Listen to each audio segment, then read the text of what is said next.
విధి విధానాలు చెప్పారు. ఒక పద్ధతి మీరే భాగస్వామ్యం మొత్తం మీరు కట్టుకుంటే దశల వారీగా బిల్లులు చెల్లించడం. రెండో పద్ధతి ప్రభుత్వం నుంచి మీకు అవసరమైనటువంటి సిమెంట్ స్టీలు అందిస్తారు.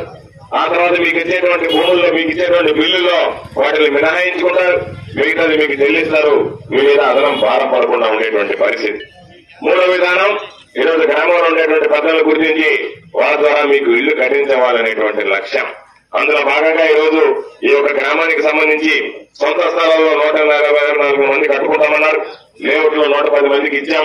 294 మంది బిల్లు మంజూరు చేస్తే ఈరోజు ఎస్టీ కాలనీకి సంబంధించి ఎవరైతే కట్టుకోలేనటువంటి నిరుపేదలు ఉన్నారో వాళ్ళ పక్షాన నేను ఇళ్లు నిర్మించి ఇస్తాను అని చెప్పి సోదరుడు రమేష్ ముందుకు రావడం ఆహ్వానించదగినటువంటి పరిణామం. రమేష్ కి సందర్భంగా హృదయపూర్వకమైనటువంటి ధన్యవాదాలు, అభినందనలు తెలియజేస్తున్నాను. ఈరోజు గ్రామానికి సంబంధించి అభివృద్ధి సంక్షేమం పరుగులు దక్కాలి. గ్రామానికి సంబంధించి అన్ని వసతులు కల్పించాలి.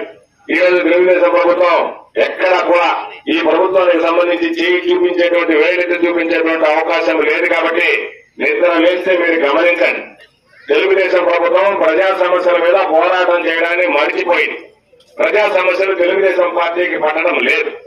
తెలుగుదేశం ప్రభుత్వం ఆలోచన అంతా ఎక్కడన్నా గొడవ జరిగిందా, ఎక్కడన్నా హత్య జరిగిందా, హత్యకు జరిగింది ఏ విధంగా రాజకీయం చేద్దామనేటువంటి ఆలోచన తప్ప ఎక్కడో దగ్గర దురదృష్టకరమైనటువంటి సంఘటనలు జరుగుతున్నాయి. ఆ దురదృష్టకరమైనటువంటి సంఘటనలు జరిగితే ప్రభుత్వం వెంటనే దానికి స్పందించి చర్యలు తీసుకున్నదా లేదా అనేటువంటిది సమస్య తప్ప దాన్ని పక్కన పెట్టి ఎప్పుడు 6 నెలల నాడు ఎవరో ఒక అమ్మాయి హత్య అయింది కాబట్టి దాని మీద వివాదం చేద్దాం, దానికి పోయి పరామర్శిస్తాం, రెచ్చగొడదాం, ఉద్రిక్తలు సృష్టిస్తాం అనేటువంటి ఒక దుర్మార్గమైనటువంటి ఆలోచన తప్ప ఈ 2 సంవత్సరాల్లో ప్రతిపక్షంలో చంద్రబాబు నాయుడు గానీ ఆయన కొడుకు లోకేష్ గానీ ఇక్కడ ఉన్నటువంటి పెద్దలు గానీ విమర్శలు చేయడం తప్ప ప్రజా సమస్యల పట్ల సూచనలు గానీ సలహాలు గానీ ఇచ్చినటువంటి సందర్భాలు ఒక్కటైనా ఉన్నాయా అని చెప్పి ఈ సందర్భంగా నేను అడుగుతున్నాను. కాబట్టి ఈ రోజు మీరు ఒకసారి ఆలోచన చేయండి. గత ప్రభుత్వ విధానాలు, ఈ రోజు ముఖ్యమంత్రి తీసుకుంటున్నటువంటి విధానాలు, గత ప్రభుత్వం పెన్షన్ రావాలి అంటే